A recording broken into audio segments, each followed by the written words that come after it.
Hi, this is Chad, and I wanted to share a new puzzle game called Pipsqueak. I'm going to show a little bit of how to play and what it involves. So this is the box cover and a little bit of the theme. You're a mouse trying to get their cheese to the mouse hole, and it's represented by a bunch of different square tiles or 3x3 grids. And your cheese is a little foamy dice, which I think I mentioned before. It's foam because you can use it on a tablet to play the game.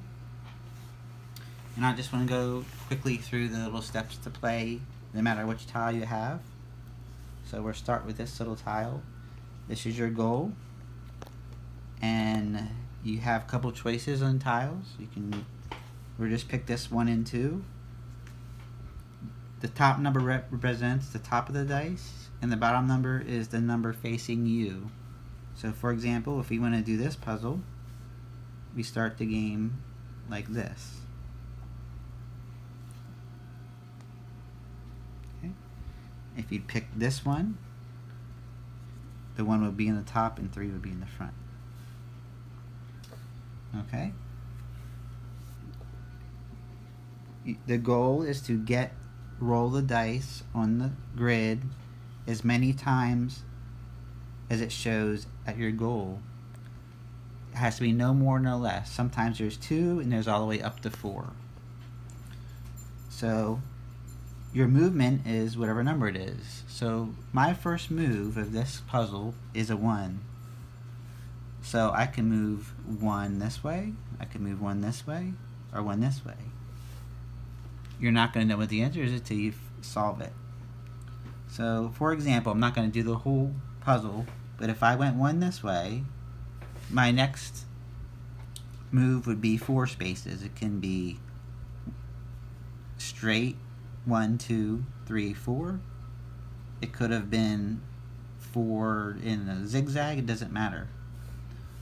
One rule is you cannot go diagonally. Another important rule that makes the game a little bit harder is you cannot return to a space you just left from right away. What I mean by right away is you can leave this space and come back to it later for some reason, but you can never return to the space you just left from. Okay? Another rule is later during the puzzles you will find, let me find one, here we go, a wall. Obviously you can't roll through a wall. If it was a real piece of cheese, you can throw it at a wall, it'll just bounce off. Okay?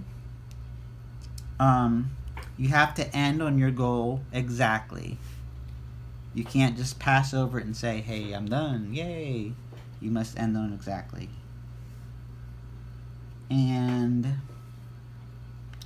the only thing else you might want to know is later you can hook some together and make larger puzzles, and there be increasing difficulties such as you have to get at a door on a certain number. And the last thing I'd like to mention for this video is, if you notice the box that said 1 to 2 players, a thing we've been working on is having 2 dice, setting it up normally, and each player picks a dice to try to solve the puzzle to get home by taking turns. So player 1 would go first, and then you take turns. And that's all I have for now for Pipsqueak.